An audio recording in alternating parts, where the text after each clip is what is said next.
Bueno, perfecto. Bueno, buenas a todos. Disculpen las demoras y las cuestiones técnicas que nos ha llevado a demorarnos un poquito en el inicio de esta, de esta entrevista. Les agradezco, bueno, nuevamente lo hago esta vez públicamente a los doctores que van a ser los entrevistados en este ciclo de entrevistas de la Coalición de las Américas que llevamos adelante mes a mes. Primero quiero presentar, bueno, a quien es mi colega en el board, a Marta Monteros, que es coordinadora de Relaciones Políticas e Institucionales de la Coalición de las Américas. Y quiero presentar aquí a los entrevistados que tenemos en la noche de hoy. Al doctor Cuauhtémoc Ruiz Matus, que es quien, él me corregirá si no digo bien su cargo, pero es quien está trabajando sobre el tema de las vacunas dentro de la OPS. Le agradecemos, doctor, por participar y por estar esta noche con nosotros. Presentar también al doctor Miguel Escobar, que, bueno, seguramente lo conocen, que está ligado bastante al mundo de la hemofilia. El doctor Escobar es hematólogo, trabaja en Estados Unidos en esta temática, pero sobre todo, ahora, desde hace un tiempo también es miembro médico del Comité Ejecutivo de la Federación Mundial de Hemofilia. Así que, doctor Escobar, le agradezco también nuevamente su presencia con nosotros. Y por último, también tengo al doctor Dimas Karnauba, que en este momento no lo veo en la imagen, pero esperemos nuestro coordinador de comunicación, Isidro, si podrá resolverlo, que es infectólogo y es brasilero y está trabajando como comité asesor y comité médico en la Federación Brasilera de Hemofilia. Bueno, efectivamente agradecemos a todos los que están por todas las redes sociales, tanto en el Facebook Live como en el Facebook también de varias de las organizaciones que estamos llevando adelante esta entrevista, también desde el Instagram y desde el canal de YouTube, que también lo pueden ver. A todos los que están en las redes pueden desde ya prepararse para poder hacer las preguntas que quieran, sin ningún inconveniente, y bueno, vamos a ir evacuando las dudas que vayan surgiendo en esta noche. Bueno, sin más, bienvenidos nuevamente, y para comenzar, nos parecía interesante, digamos, abordar este tema de hemofilia, COVID y las vacunas, que es el nuevo agregado que ahora está sucediendo en función de los avances tecnológicos, médicos, científicos, para poder terminar con esta pandemia actualmente. Y es un poco en este sentido que tenemos realmente un montón de consultas y de dudas para hacer, pero la primera, que por ahí parece algo hasta lógica, ¿no? O hasta obvia, pero que tenemos que hacerla es: ustedes, doctores, nos dirán, ¿qué es una pandemia? Porque todos hablamos de la pandemia del COVID, pero ¿qué es lo que hace que el COVID se haya transformado en una pandemia?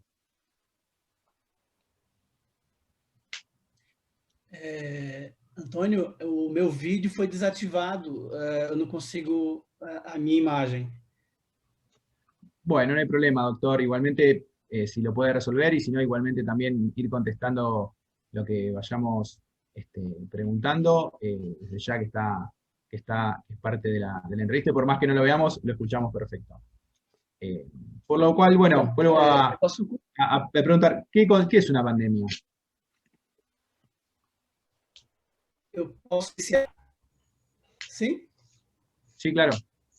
Bom, segundo a Organização Mundial de Saúde, uma pandemia é a disseminação mundial de uma nova doença. O termo é utilizado quando uma epidemia, ou seja, quando um surto afeta uma região e ela se espalha por diferentes continentes com uma transmissão sustentável de pessoa para pessoa, né, o que nós temos atualmente com a Covid-19, em que há mais de 150, 180 países com casos da El doctor Cuauhtémoc también quería intervenir. No, simplemente decir lo que ha dicho el doctor Dimas. Efectivamente es la definición que da la Organización Mundial de la Salud.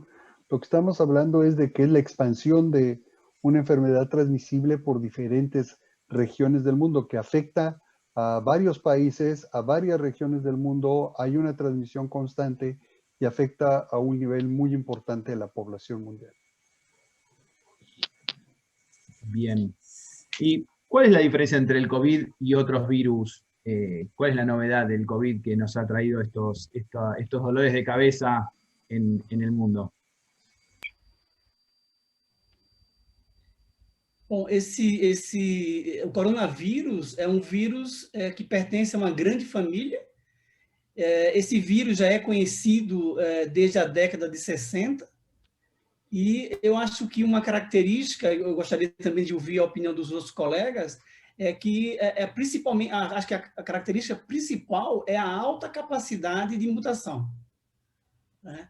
E isso é que, com o passar dos anos, desde 1960, tivemos alguns surtos, né, já conhecidos, né? O primeiro em 2002, depois tivemos um outro surto em 2013, e já sabíamos que viríamos ter um grande surto, mas não sabíamos quando, e nem com essa letalidade tão alta que esse vírus vem apresentando, que agora surgiu em Wuhan em 2019 e disseminou a nível mundial. Mas eu acho que o grande diferencial entre o vírus da Covid e os demais vírus, porque em si os adenovírus, os coronavírus, eles causam resfriados comuns, é comum na criança. Só que com essas mutações que foram ocorrendo, ou seja, pequenas substituições de partículas virais, esse vírus se tornou uma capacidade, uma verdadeira máquina de disseminação a nível mundial.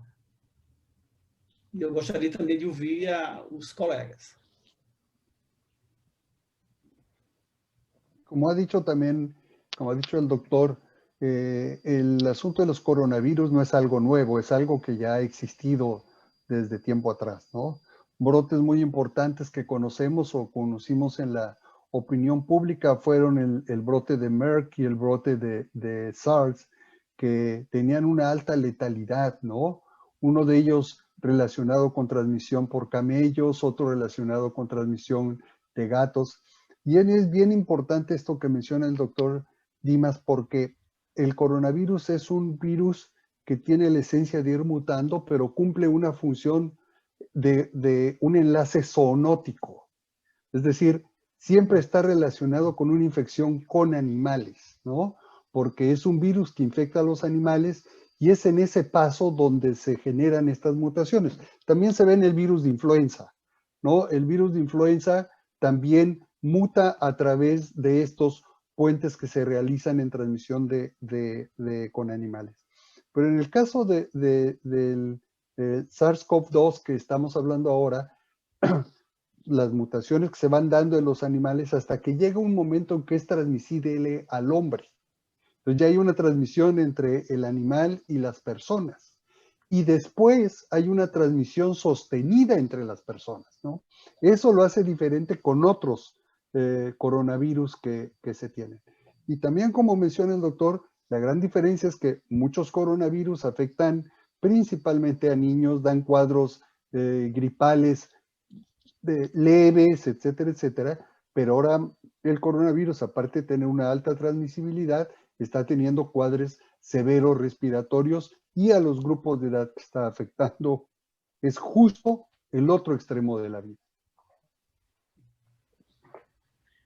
Bien, y en este sentido, las personas con hemofilia, los que somos pacientes con hemofilia, ¿somos considerados un grupo de riesgo ante este virus?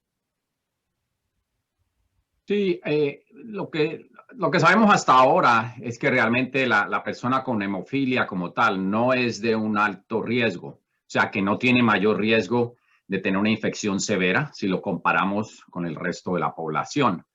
Teniendo en cuenta que si es una persona hemofílica, pero tiene factores de riesgo adicionales, como sabemos que la obesidad, la enfermedad coronaria, pulmonar, va a tener el mismo riesgo que una persona que tiene esas comorbilidades. Pero el hecho de tener hemofilia como tal o tener un desorden hemorrágico hereditario no los pone a un mayor riesgo de infectarse o de tener una infección severa.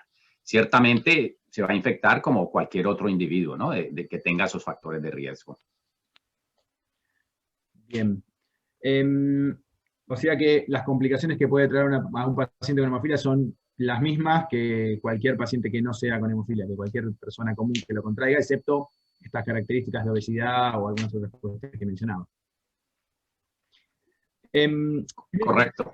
En este sentido, y sabiendo que el virus avanzó, que la ciencia también, ¿sí?, le da pelea porque ha habido el avance de varias vacunas y de varias propuestas, digamos, sueros, bueno, determinados tipos de antivirales, por lo que, no soy médico obviamente, pero por lo que he venido leyendo.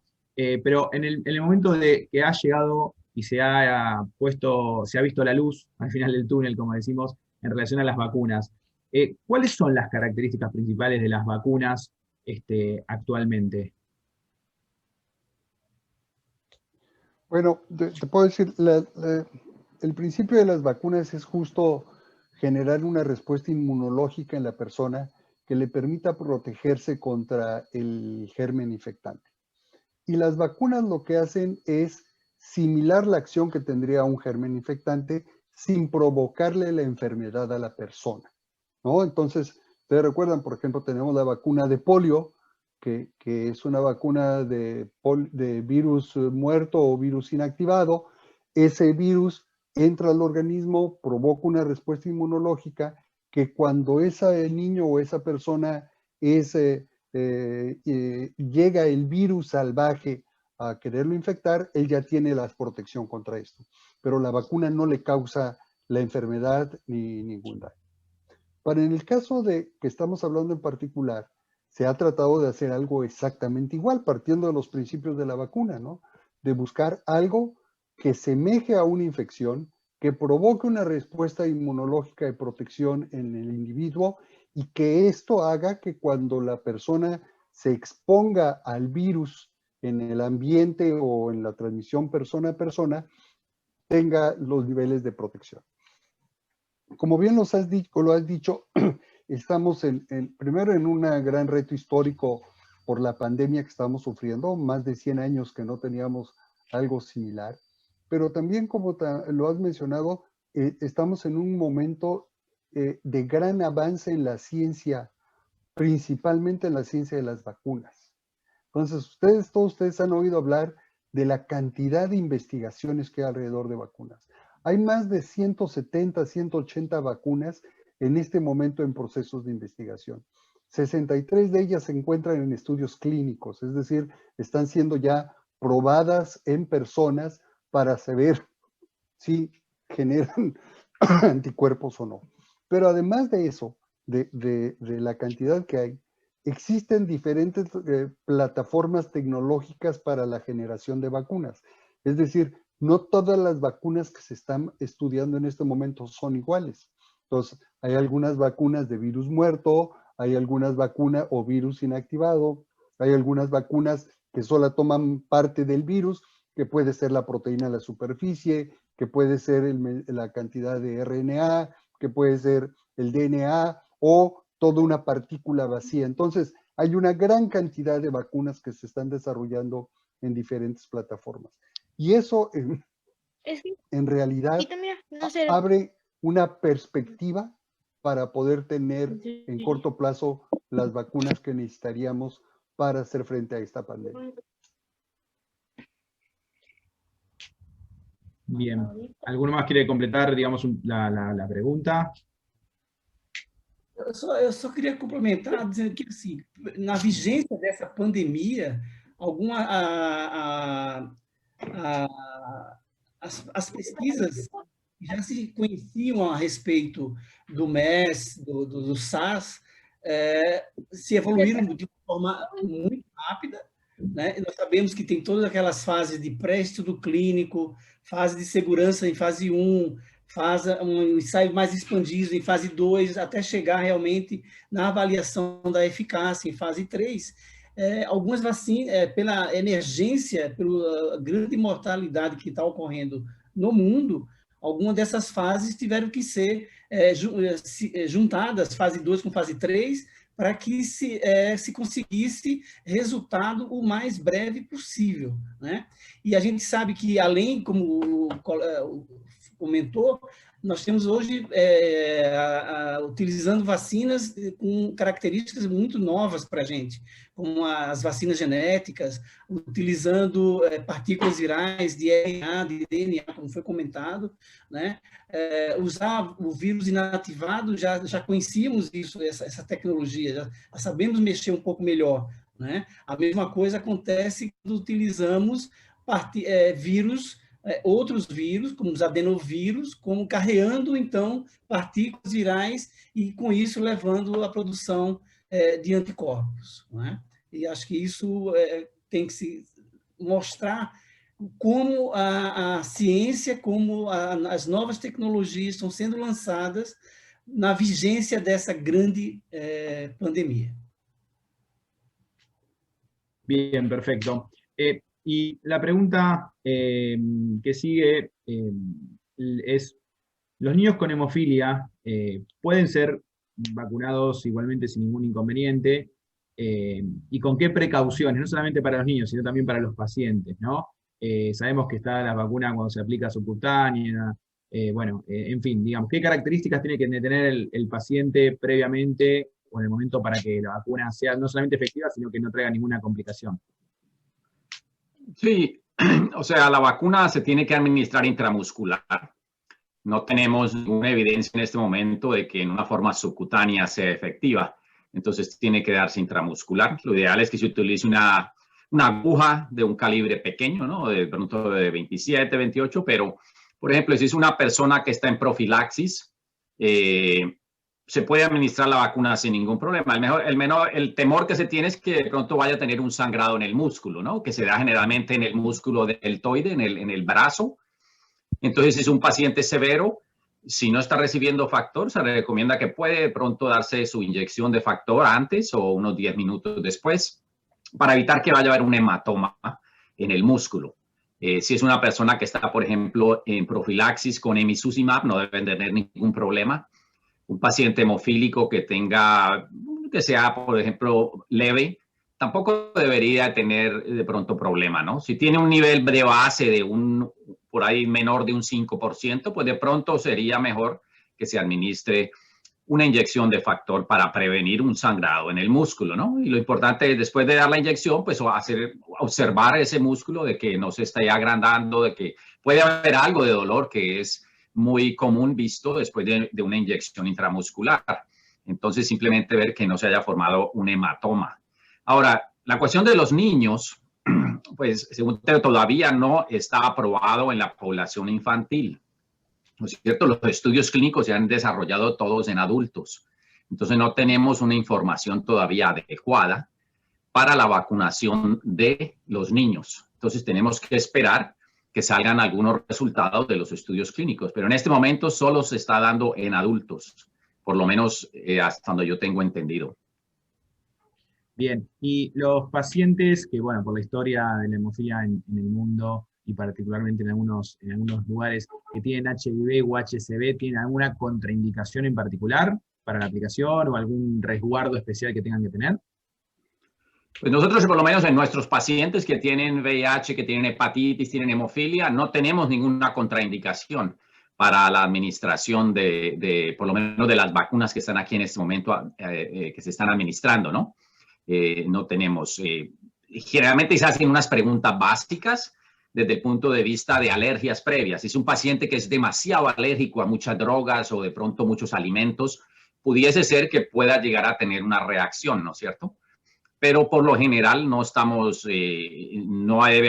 debería haber alguna contraindicación para la vacunación.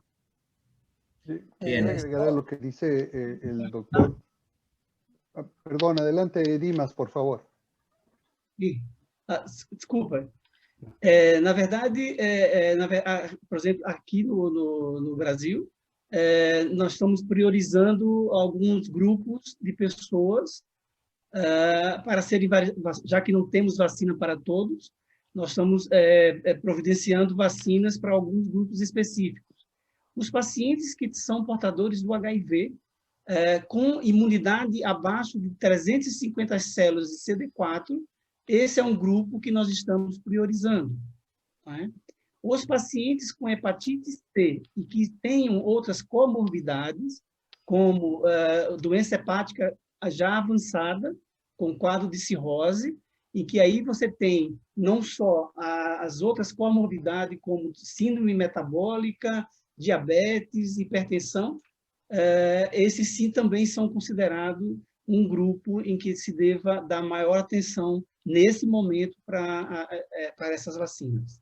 Realmente não se tem nenhuma contraindicação quando essas pessoas que são até co-infectadas, HIV e hepatite C, ou mono-infectadas só com HIV ou só com hepatite C, não teria contraindicação, mas salvo essas situações bem específicas em que você teria que priorizar e, obviamente, ter mais atenção nessas pessoas com doença hepática mais avançada, não deixa de ser de pronto internada e seguida de perto para evitar justamente a evolução mais grave desses casos. Sí, yo solamente quería añadir a lo que han dicho los colegas que recordemos que no todas las vacunas que van a estar siendo usadas son similares. Entonces, las recomendaciones serán adaptadas a cada tipo de vacuna, ¿no? Las vacunas que estamos usando ya en algunos países son a base de RNA, en otros países se están usando de vector viral, ¿no? Como que se usa. Entonces, dependiendo del tipo de vacuna, serán las recomendaciones que se dan para estos grupos. Ese es un punto. Y el segundo, sí recalcar lo que decía el doctor Escobar. No hay pruebas aún de vacunas en niños. Eso es bien importante señalarlo, ¿no? Todos los ensayos clínicos se han realizado en mayores de 16 años. Hay en este momento algunas vacunas que están haciendo ensayos clínicos en niños, pero ninguna de ellas ha tenido todavía resultados que generen evidencias para tomar una decisión al respecto. Sí, lo otro también, otro grupo importante es las mujeres embarazadas, ¿no? No hay estudios en este momento, aunque se está administrando en algunos sitios en las mujeres embarazadas. Por ejemplo, aquí nosotros la estamos administrando. Entonces es otro grupo que no tenemos todavía suficiente información. Correcto. Y las mujeres embarazadas, las mujeres que están lactando también, ¿no? Y entonces, en ese caso, lo que se tiene que hacer es evaluar cuál es el riesgo-beneficio de vacunar a la mujer, ¿no? Si es alguien que, por ejemplo, es una trabajadora de salud en primera línea, ¿no? Y está embarazada o está lactando, es alguien que hay que ofrecerle la vacuna para protegerle. Entonces, siempre tiene que haber esa evaluación del riesgo-beneficio. E teríamos, na mulher embaraçada, teríamos alguma vacina que teria uma indicação melhor? Se por vírus inativado, se por genético? Perdón, ¿tu pregunta es? Se para a mulher que está embaraçada, se haveria uma vacina mais indicada, uma tecnologia mais indicada? No hay exactamente una vacuna más indicada. Desde luego, lo que son virus vivos atenuados no se recomienda el uso en la mujer embarazada, ¿no? Pero de las que tenemos en estos momentos no habría ninguna indicación. Ahora, justo, no hay estudios específicos en mujeres embarazadas, ¿no? Se asume por la lógica del tipo de vacuna que hay que no está causando daño y por los estudios de laboratorio que han sido hechos donde no hay efectos toxigénicos o teratógenos en los estudios de laboratorio que se han realizado. Obviamente, sabemos que en muchos de estos estudios hay vacunación en mujeres inadvertidas, en mujeres que están embarazadas. Esas están sujetas a toda una investigación y a todo un seguimiento de largo plazo, pero hasta ahorita no hay alguna selección o indicación directa. Una pregunta que me aparece en esto que estamos conversando es, bueno, la hemofilia, y esto es otro debate para otra entrevista que me parece interesante, pero digo, la hemofilia no es solamente de los hombres, digamos, las mujeres portadoras, algunas portadoras asintomáticas o sintomáticas, que también está la discusión si son hemofílicas leves o no, y hay todo un debate ahí que es interesante para en otro momento conversar. La pregunta es, para aquellas que son portadoras, llamémoslo así por ahora, ya sean sintomáticas o asintomáticas, tampoco hay ningún tipo de contraindicación ni de inconveniente en relación a la aplicación de la vacuna, ni a lo que genere la vacuna en sí. No, no debe haber ningún tipo de contraindicación, a no ser que tenga, pues, alguna contraindicación general, pero no debería haber, se debería manejar igualmente, ¿no? Si es una portadora que tiene niveles suficientemente bajos, pues de pronto utilizar factor cuando se le da su vacuna intramuscular, pero no debería haber ningún tipo de contraindicación tampoco. Bien, en este sentido, en la distribución, la logística, la difusión, porque también sabemos que hay dudas, digamos, por lo rápido que han avanzado las fases 2 y 3, como bien decía. ¿Cuál es el rol un poco de la Organización Panamericana de la Salud en esta cuestión de la logística y de la distribución y del llevar tranquilidad? Digamos, ¿cómo lo lleva adelante la OPS? Y también preguntar si han visto, digamos, efectivamente una reconfiguración de los sistemas de salud, digamos, en el continente en general y en los países en particular con toda esta situación. Sí, gracias por la pregunta. Mira, primero, recordemos que es la pandemia más grande que estamos viviendo en los últimos 100 años. La experiencia más cercana es la pandemia de H1N1 que tuvimos hace más de 10 años. Y una de las experiencias que nos dejó esa pandemia, que afortunadamente no fue de la magnitud que teóricamente podría haber estado ocurriendo, una de las enseñanzas que nos dejó fue la inequidad en la distribución de las vacunas. Entonces, hubo países que tuvieron la vacuna a los meses de que empezó la pandemia. Recordemos que estamos hablando de influenza, por lo tanto, es una vacuna que ya se conocía. Lo que se tuvo que hacer fue adaptar el nuevo virus para la generación de esa vacuna. Entonces hubo países que tuvieron la vacuna a los pocos meses, que acapararon la producción mundial de la vacuna, ¿sí? Y después hubo otros países en América, varios de nuestros países, que empezaron a recibir la vacuna un año o año y medio después de que inició la pandemia, prácticamente cuando la pandemia ya había desaparecido. Ya se estaba comportando como una influenza estacional. Ante esa experiencia, la Organización Mundial de la Salud y otros organismos como la Alianza Global de Vacunas, que es Gavi, o la Coalición para Respuesta ante Emergencias, CEPI, y gobiernos de la Unión Europea, grupos tan grandes como la Bill y Melinda Gates Foundation, etcétera, etcétera, establecieron un mecanismo que se llama mecanismo ACT acelerador, para buscar que todos los países tuvieran acceso de manera equitativa y oportuna a tratamientos, a equipos diagnósticos o métodos diagnósticos y a vacunas. Y específicamente el componente de pilar de vacunas se estableció dentro de un mecanismo que se llama el mecanismo COVAX. Y el mecanismo COVAX lo que trata es que todos los países del mundo tengan la misma oportunidad de tener acceso a las vacunas. Y este mecanismo COVAX ha traído a más de 180 países, 190 países participantes. Puedo decir que de la región de las Américas, todos los países de América estamos participando en el mecanismo o están participando en el mecanismo COVAX, ¿sí? Y a través de este mecanismo lo que se trata de dar es un acceso equitativo e igualitario a todos los países, independientemente de su nivel económico.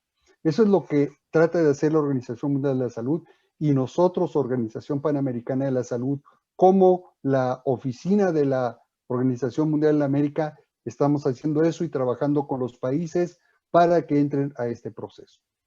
Pero independientemente de eso, los países, porque el mecanismo COVAX no es coartante en ese sentido, los países pueden establecer convenios bilaterales con los laboratorios productores. Y esos convenios bilaterales son del país con el laboratorio. Ahí la Organización Panamericana y la Organización Mundial de la Salud no intervenimos. porque es una cuestión de soberanía del país de hacer sus acuerdos bilaterales comerciales con los laboratorios que quiera. El mecanismo COVAX lo que trata de garantizar es que en el año 2021, en el año que estamos en este momento, al menos todos los países que participan tengan la vacuna para que cubra al 20% del total de su población. Que eso se estima que podría cubrir a todos los trabajadores de la salud, a todos los trabajadores que están en contacto directo con pacientes, a personas mayores de 65 años y personas mayores con comorbilidades. Esa es una estimación que se ha hecho. ¿De qué depende el éxito de eso? Depende de que haya vacunas, ¿no? Y en este momento solamente hay una sola vacuna que está precalificada por la Organización Mundial de la Salud, ¿no? Que es la vacuna de Pfizer y Biotech en estos momentos. Las demás vacunas están en proceso de autorización de emergencia como esta vacuna. Cuando eso ocurra, esas vacunas van a ser puestas a través del mecanismo COVAX para que todos los países que participan tengan acceso a las vacunas. Bien, bien, muy interesante. Antonio, Sí, están por favor, llegando Marta. preguntas. ¿Me Sí, quería permites pasar a vos hacer a que las preguntas de las personas en el vivo del público? Que tengan, por favor. Sí, bueno, la primera pregunta es para el doctor Escobar y nos preguntan si usted nos puede decir un poco cómo ha sido la evolución de las personas con hemofilia que tienen o que han tenido COVID. ¿Cómo les ha ido? ¿Cómo ha sido la experiencia? Okay. Sí, pues a medida que el tiempo pasa, tenemos más y más personas que se van infectando. Entonces, al principio, pues era muy poco, ya tenemos muchos hemofílicos que se han infectado. Y pues la mayoría, como la mayoría de las personas, tienen una evolución muy leve, ¿no es cierto? Hay algunos que van a enfermarse, ya lo que llamamos de pronto pueden llegar hasta un COVID grave, donde ya tiene problemas de respiración, problemas de coagulación. Esos pacientes pues tienen que ser hospitalizados y manejados adecuadamente con los medicamentos que sean aprobados en cada país, ¿no? Porque cada país tiene sus diferentes regulaciones y tiene sus protocolos. Entonces, depende de la institución y del país, pues se deben manejar como cualquier otro individuo. Ahora, es importante saber que los pacientes, lo que sabemos hasta ahora, cuando hacen una infección grave por COVID, esos individuos tienen una alta tasa de trombosis. Estamos viendo muchísima trombosis en los pacientes con COVID, sobre todo trombosis a nivel de los pulmones, que es por lo que generalmente muchos de ellos mueren, pero también hacen falla, lo que llamamos multisistémica, ¿no? Hacen ya una falla de todos los órganos. Entonces, lo que se hace muy temprano es darles anticoagulación a estos pacientes, ¿no es cierto? Porque creemos que puede ser beneficioso. Hay muchos estudios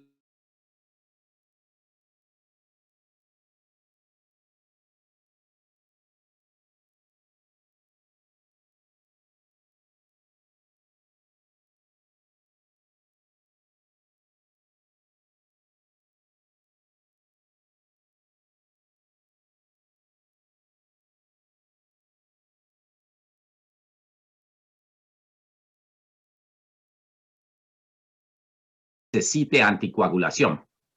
Yo he tenido muchos pacientes que se han infectado, han seguido con su profilaxis y han estado en casa, ¿no? Síntomas mínimos, que el dolor de la garganta, dolor de cabeza, del cuerpo, la pérdida del olor, del sabor, y no ha pasado de allí. Y he tenido ya un paciente que se me murió joven con hemofilia severa y se murió de COVID.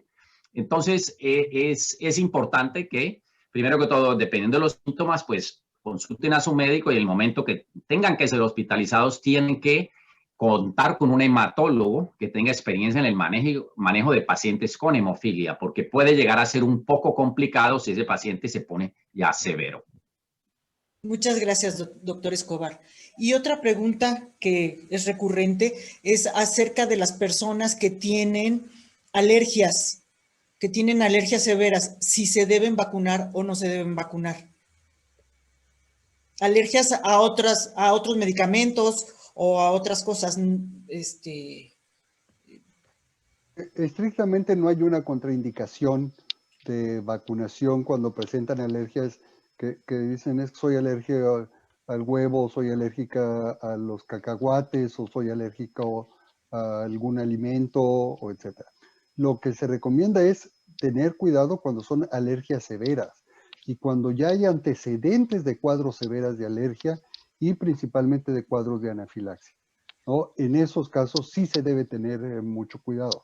Como mencionaban los doctores anteriormente, ahora cuando se va a aplicar la vacuna, siempre se les pregunta a las personas si hay antecedentes de alergia, pero si dicen, sí, es que cuando como cacahuates me salen granitos en la cara, eso no se considera una alergia de riesgo para el caso de la vacuna, pero si hay el antecedente de que cuando toman algo hacen cuadros severos de alergia, con problemas de anafilaxia, con respuestas muy severas, ahí sí se debe evitar la vacunación. Gracias. Lo otro, pues, que tiene que ver con esto, lo que estamos haciendo nosotros aquí es, el momento que se da la vacuna, se pone la persona en observación por 15 minutos para estar seguro de que no vaya a haber una reacción, ¿no? Y pues siempre hay personal médico allí, todo eso, pero todo paciente que está recibiendo la vacuna se observa por 15 minutos mínimo en un sitio donde hay personal médico. Ok. Adelante, Antonio, si quieres continuar con las preguntas que tienes tú y ahorita seguimos con las que tenemos del público. Bien. Sí, al doctor Escobar preguntarle, sabemos que la Federación Mundial ha emitido un comunicado, digamos, en relación a la situación del COVID. ¿Qué otra cuestión o qué otra recomendación o qué otro detalle la Federación Mundial abordó en ese comunicado y en lo que han conversado que es importante que la audiencia conozca? Sí, pues ahí, como digo, lo importante pues es tratar de seguir con las guías de prevención, ¿no? Porque pues es esto algo que va a seguir un tiempo con nosotros y de aquí a que se vacune la gran mayoría de la población va a tomar muchísimo tiempo. Entonces, pues como todavía es un poco impredecible quiénes son las personas de pronto que se van a enfermar más o no, porque tenemos personas jóvenes que están muy enfermas y personas de edad, entonces pues lo importante es que si llegan a tener acceso a la vacuna, la recomendación es que se vacunen, ¿cierto? Ya si la persona no quiere, pues ya es otra cosa, pero lo ideal sería que se puedan vacunar si no hay una contraindicación para la vacunación. Y como mencioné, utilización de factor se recomienda todavía que haga su profilaxis si la persona está en profilaxis.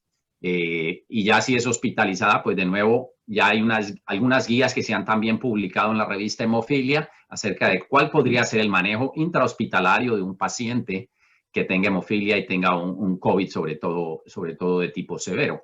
Ahora, los que se infectan en casa que no tienen muchos síntomas, pues la recomendación es seguir los mismos manejos de cualquier otro individuo, ¿no? Hidratación, estar utilizando de pronto el acetaminofén si tiene fiebre o si tiene malestar. Y definitivamente comunicarse con su médico primario o con su centro de hemofilia, ¿no? En ese momento. Bien, y una pregunta más también que me hicieron antes de iniciar la entrevista, quizás el doctor Dimas podrá evacuarnos. ¿Cuáles son otros nuevos síntomas o clínica que aparece en los pacientes, no solamente con hemofilia, pero en los pacientes en general, por el coronavirus? Sabemos que está la pérdida, bueno, de olfato, de gusto, ahora sabemos que también hay algunas manifestaciones en lengua. ¿Cuáles son las características o aquellos síntomas que deberíamos también tener en consideración, además de la fiebre, obviamente, ¿no? Que es uno bastante aliado? Nós temos cortejo clínico grande, nós temos pelo menos 3 ou 4 apresentações que 67% desses indivíduos apresentam tosse seca. A febre está presente em menos de 50% dos casos. Não é? O que chama a atenção é a perda do paladar e do olfato, né? E também a fadiga, o cansaço muscular. Eu acho que esses são os 5 sintomas, as 5 manifestações mais presentes nesses indivíduos, né? Nessas pessoas que se contaminam com o coronavírus. A falta de ar, a dessaturação, às vezes, numa fase inicial, nós não temos alteração do oxigênio, da oximetria, e esse paciente está evoluindo silenciosamente para uma forma pulmonar mais grave. Então, quando da manifestação de tosse e falta de ar, ele tem que ser de imediato encaminhado para um atendimento médico especializado, não? De emergência. E existem outras manifestações, tem alguns pacientes que só apresentam diarreia, que é uma outra manifestação comum em algumas pessoas, né? Dor de cabeça, manifestações gastrointestinais de uma forma geral. Né? Os sintomas de congestão nasal, de coriza, não é muito comum. Isso talvez diferencie um pouco, porque aqui, pelo menos no Brasil, nós temos outras epidemias circulando, como o dengue, a chikungunya, e todos eles com cortejos clínicos muito semelhantes, e aí a gente tem que realmente fazer esse diagnóstico diferencial e estar muito atento, né? Porque nós temos casos de dengue hemorrágico, que esse é um período que começa a aparecer, né? Então, as doenças antemáticas, que são comuns nesse período do verão, passando do verão para o inverno, isso é comum e a gente precisa estar atento a essas manifestações. Bien, Marta, si también hay más preguntas, yo tengo varias acá, por eso miro seguido las redes, pero Marta las está centralizando, por favor. Tenemos dos preguntas, Antonio. Una, perdón, yo también estoy aquí viéndolos. Si nos puede comentar el doctor Cuauhtémoc, ¿cuál es la diferencia de efectividad de las diferentes vacunas que hay? Si hay algunas que sean más efectivas que otras. Bueno, lo que se mide cuando se hacen los estudios clínicos no quiere decir si una vacuna es mejor que otra, ¿no? Eso cuando se habla de efectividad no quiere decir esta vacuna es mejor porque tiene una mayor efectividad comparada con esta otra. Lo que se mide en esos momentos es los niveles de la respuesta inmunológica y sobre todo los niveles de casos que puede evitarse que sean provocados por una infección natural cuando alguien tiene la vacuna, ¿no? Entonces, desde que empezaron los estudios de la pandemia, se estableció que el nivel de corte para considerar que una vacuna fuera considerada efectiva debería ser arriba del 55% de efectividad.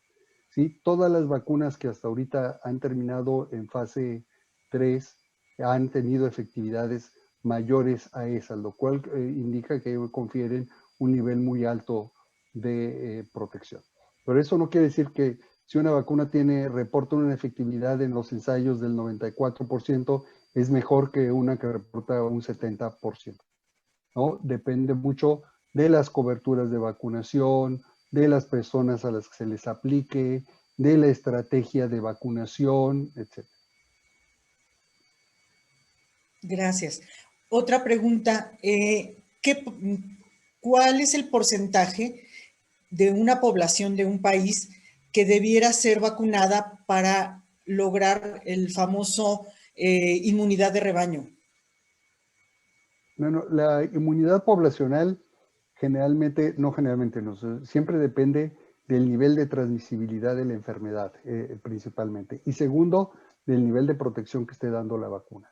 Por poner un ejemplo, en el caso del sarampión, tenemos una de las vacunas que reporta una efectividad muy alta, 90 y tantos %, pero requerimos que se vacune el 95% de la población mínimo, porque el nivel de transmisibilidad de la enfermedad del sarampión es extremadamente alta, lo cual no es lo mismo con la vacuna o con el caso de la tosferina, por decir algo, ¿no? En el caso de la tosferina se pueden tener algunas coberturas más bajas porque el nivel de transmisibilidad de la enfermedad no es tan alta. En el caso del COVID no hay todavía esa experiencia. Tenemos menos de un año teniendo la pandemia, entonces hay mucha información que aún no se dispone. Algunos modelos matemáticos basados justo en una serie de hipótesis, hablan que deberíamos llegar a tener una cobertura entre el 75 y 80% de la población. Esta cobertura, ¿cómo se logra? O por vacunas o por personas infectadas, ¿no? O la suma de ambas. Pero no se sabe todavía con precisión. Gracias. Antonio, si tienes más preguntas tú. Sí, algunas más que tenía anotadas. Para los tres, ¿cómo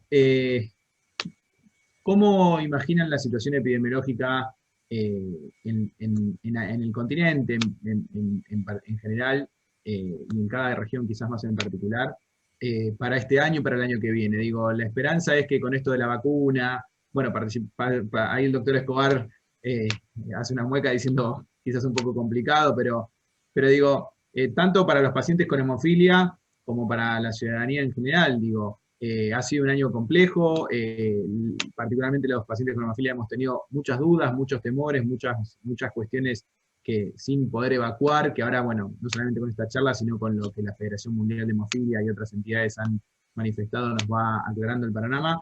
Pero ¿cómo ven este año y el año que viene a nivel epidemiológico y la situación del coronavirus? ¿Será un año un poco más, un poquito mejor de lo que fue el anterior en función de la llegada de las vacunas? Las vacunas sabemos que no resuelven todo, pero sí son un gran aliado, digamos, para la nueva normalidad. ¿Cómo lo ven cada uno desde su perspectiva? Eu posso falar em relação ao Brasil. Hoje nós vivemos uma situação em que o surgimento de cepas, novas cepas com mutações, uma cepa agora na região do Amazonas, e que tem um poder de disseminação muito maior do que as cepas que estavam circulando aqui no Brasil, e com isso fazendo com que os serviços de saúde entrem em crise, em colapso, né, em algumas regiões. Né? Vocês devem ter visto isso, inclusive falta de oxigênio, falta de insumos, de atendimentos, todo o corpo clínico extremamente cansado no atendimento desses pacientes. Então, e na verdade, associado a essa pandemia, nós temos outras epidemias juntas, que vão desde os recursos econômicos, financeiros dos países, e, infelizmente, as fake news, em que falam tudo ao contrário. Isso, a epidemia de fake news faz com que as pessoas não cumpram as regras básicas de prevenção. Né? Eu acho que, com isso, essa disseminação, esse descontrole maior da doença.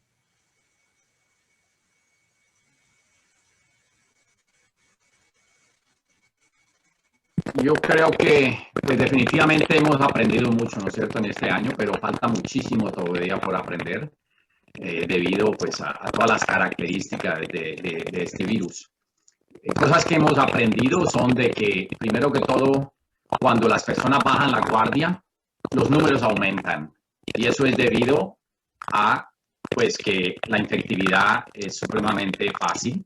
Lo hemos visto con los días de fiesta, con las navidades, siempre tenemos, por lo menos aquí en Estados Unidos, eso es lo que se ha visto. Entonces, esa es una parte importante, ¿no es cierto?, de que no debemos bajar la guardia. Así estemos vacunados, tenemos que seguir con las mismas precauciones de que venimos llevando, ¿no es cierto?, porque la gente joven parece que no tiene problemas. El problema de la gente joven se infecta, va a sus casas, infecta a sus padres, sus abuelos, y son los que se están muriendo en los hospitales en este momento que estamos llenos. Entonces, esto no va a cambiar y se va a demorar un tiempo de aquí a que podamos tener una inmunidad, como se llama, en rebaño o como se quiera decir, pero eso va a durar mucho tiempo. Entonces, es importante que para mí que sigamos las precauciones. Yo no creo que vaya a haber muchos cambios este año desde el punto de vista de lo que estamos haciendo en este momento.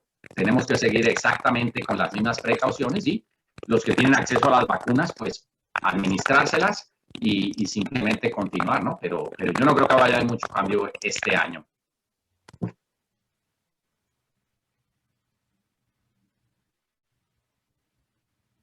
Perdón, estaba en mute. Totalmente de acuerdo con lo que han planteado los colegas. No hay una visión a corto plazo de que vaya a haber una descenso o que podamos parar esta pandemia en corto plazo.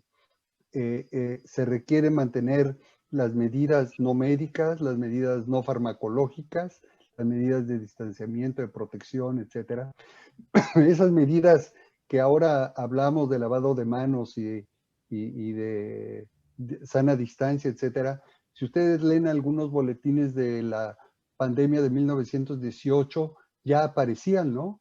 O sea, no es nada nuevo de la ciencia, es algo que aparecía y que nosotros siempre, la raza humana, tenemos una mala memoria. Entonces perdemos las experiencias anteriores y las vamos dejando. Recordemos cuando tuvimos la epidemia de cólera en todos nuestros países, ¿no? Todo el mundo estábamos pendientes del agua hervida, de alimentos, de no consumir alimentos crudos, de lavado de manos, de agua clorada, etcétera, etcétera. Pasó la epidemia y todo el mundo volvimos a lo mismo y los casos de diarrea siguieron, no por cólera, pero por otras causas. Entonces, totalmente de acuerdo, pero el otro punto que ya mencionó el doctor Dimas es todo esto de la infodemia, ¿no? Y la infodemia va desde las noticias falsas, ¿no? Que atacan o a las vacunas o a los medicamentos, o también noticias falsas que generan medicamentos milagrosos, ¿no? Que hay medicamentos milagrosos y entonces es parte de las noticias falsas. Pero también estamos viviendo, y esto va un poco con lo que preguntabas, Antonio, si los servicios de salud se reacomodaron con la pandemia, ¿no? Bueno, tuvimos que reacomodarnos, o los servicios de salud tuvieron que recomendarse para responder a esta situación. Pero uno de los grandes problemas y de los grandes retos es que se tiene que hacer caso a los científicos, a las personas que tienen conocimiento de salud pública, a los clínicos que conocen del manejo de los casos, y no hacer la toma de decisiones basada en aspectos económicos, políticos, etcétera. Tiene que haber un sustento de evidencia científica para la toma de decisiones. Y ahorita la evidencia científica es protégete, lávate, quédate en casa, maneja tu distancia. No hay otra, ¿no? No vamos a tener vacuna. La vacuna no es la bala de plata que va a acabar con la pandemia mañana. Entonces, totalmente de acuerdo con lo que dice el doctor Escobar y Dimas. Esto no tiene buena perspectiva, pero no por eso tenemos que bajar la guardia. Al contrario, tenemos que aumentar la guardia. Tenemos que llevar a la corresponsabilidad social y a la corresponsabilidad personal, a la corresponsabilidad de las autoridades gubernamentales, de los políticos, de los organismos no gubernamentales, de las sociedades científicas, de las sociedades médicas, de grupos como ustedes, ¿no? De los grupos de pacientes con hemofilia. Todos tenemos que seguir en esto, porque al final de cuentas el riesgo es parejo. Bien, Marta, no sé si hay algunas preguntas más también. Yo tengo varias aquí por las redes, pero... Tengo dos preguntas. Una, si las vacunas que existen actualmente o las que están empezando a estar en disponibilidad van a ser útiles aún y cuando haya estas mutaciones en el virus.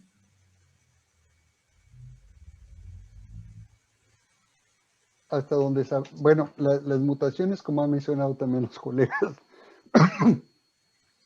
se han reportado hasta ahorita 3 mutaciones principales, ¿no? Una que se reportó en el Reino Unido, una que se reportó en Sudáfrica y esta que ha dicho Dimas en Manaus. La información que se tiene hasta hoy es que las vacunas que se tienen están protegiendo contra esos cepas. Pero entendamos, esas cepas todavía no empiezan a circular ampliamente. Todavía no lo sabemos.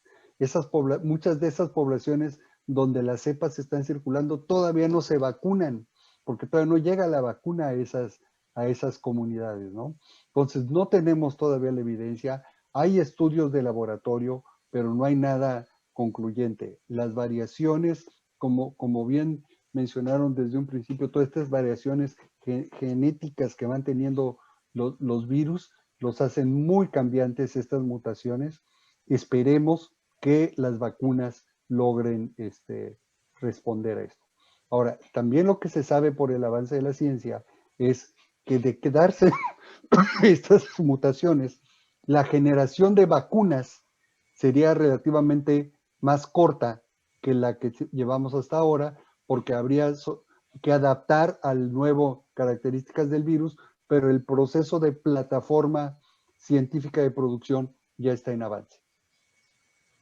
Gracias. Bueno, contestó la otra pregunta, Antonio. Si quieres, por favor, tú continuar. Bien, bueno, sinceramente la verdad que es infinidad la cantidad de consultas y de preguntas que tenemos. Muchas ya las han ido respondiendo en relación a la vacuna y el COVID en función de la hemofilia. La situación con la gente que tiene von Willebrand, doctor Escobar, es similar a la cuestión de los pacientes con hemofilia, digamos. O sea, no hay ninguna contraindicación ni nada en particular. No debería, si tiene, por ejemplo, un von Willebrand severo, entonces, pues de pronto la misma recomendación de hemofílico severo, ¿no? De pronto administración de bien sea desmopresina, de pronto factor antes de su inyección intramuscular, pero de resto no debería haber ninguna diferencia con las otras deficiencias congénitas de factores. Más allá que un paciente con hemofilia, como von Willebrand, esté en profilaxis, igualmente al momento de la vacunación, no quedarse con que con la profilaxis lo resuelvo, sino aplicarse igualmente en función de lo que el médico hematólogo diga, pero siempre aplicarse una dosis previa. Sí, si el nivel es suficientemente bajo, pues lo ideal es poder tener algo de factor en la sangre, ¿no? Cuando se le administra la vacuna, correcto. Bien. Bien, bueno, la verdad que muchas otras preguntas, pero ya han sido respondidas por ustedes como mencioné. Y la verdad que ya llevamos una hora de entrevista a ustedes tres. La verdad que los comentarios son estupendos, nos han felicitado desde varios lugares. Y la verdad que lo está viendo, la verdad, toda América, podemos decir, por las redes. Eso es importante porque me parece que es interesante mandar este mensaje digamos, no solamente de tranquilidad vinculada a la hemofilia y a las otras coagulopatías, sino también en función de las vacunas que hay, como decía recién ustedes tres, también el doctor Dimas, haciendo este énfasis en las fake news, en la infodemia, en estas cuestiones que a veces confunden más de lo que aclaran. Uno tiene mucho acceso a las redes sociales, cualquiera en general, y recibe muchas muchas veces encontradas, y a veces parece que uno tiene que creer lo que le parece que es lo más serio, y no lo que realmente es. Y me parece que echar luz sobre estos temas es más que importante, y la verdad que no les quiero robar más tiempo, ya hace, como decía recién, una hora que estamos de conferencia y les agradezco enormemente el tiempo, y la verdad que es un placer poder contar con ustedes para estas cuestiones que nos van avanzando en el mundo no solamente de la hemofilia, sino de la salud en general, y poder llevar tranquilidad a muchas madres que tienen sus hijos que no saben cómo afecta, un montón de pacientes, de portadoras, así que sinceramente, desde el rol de cada uno de ustedes, les agradezco infinitamente la entrevista. Quiero, Marta, también cederte la palabra si hay alguna pregunta más, y que también colabores con este cierre, pero desde ya, desde la Coalición de las Américas, y en este ciclo de entrevistas que venimos haciendo mes a mes, les agradecemos enormemente su participación. Gracias, Antonio. Pues a mí no me resta más que agradecerles también a nuestros ponentes y a todo nuestro auditorio por estar atentos a este tema tan importante y tan actual. Y bueno, como tú dices, Antonio, tenemos gente que nos está viendo de toda América, y tenemos una persona que nos está viendo que es muy importante, que es el presidente de la Federación Mundial de Hemofilia, que les manda un saludo y una felicitación por el tema a todos nuestros ponentes. Entonces, por mi parte es todo. Muchas gracias. Si está en la sala de Zoom, ahí está. Perfecto, ahí lo podemos tener al presidente César Garrido de la Federación Mundial. electo hace poco, así que César, te invitamos también a que des tu mensaje y tus comentarios. Me he deleitado con la naturalidad, profesionalidad y claridad que los tres ponentes han tratado el tema. De verdad que los felicito a los organizadores y a los profesionales de la salud que nos están enriqueciendo. Así que, bueno, sigamos. Esto, no, como dijeron todos, no sabemos qué va a pasar en el 2021 realmente. Bueno, yo pregunté cuáles eran las expectativas y yo tenía ganas de que me dijeran que iba a ser un poco mejor, pero no logré que me dieran eso, y la verdad que está bien, porque hay que ser bien realistas y hay que no generar faltas expectativas, pero yo esperaba, bueno, un poquito mejor, pero bueno, la ciencia parece que todavía está de pega, ¿no? Así es. Así que bueno, desde ya les agradezco, gracias César Garrido por tu participación y tu saludo, y bueno, nuevamente muchas gracias, doctor Dimas Carnauba. Muchas gracias, doctor Cuauhtémoc Ruiz Matus, y muchas gracias, doctor Miguel Escobar, por su participación. Los vamos a volver a molestar, no se van a librar fácilmente de la coalición de las Américas en estos temas. Y bueno, desde ya agradecer a toda la audiencia que nos está viendo por todas las redes, y les aseguro que todas las dudas y todas las preguntas que han quedado las vamos a recabar y las vamos a vehiculizar para también evacuarlas. Así que, nuevamente, muchas gracias. Cerramos la entrevista de esta manera y los vemos en la próxima entrevista del ciclo de conferencias, del ciclo de entrevistas de la Coalición de las Américas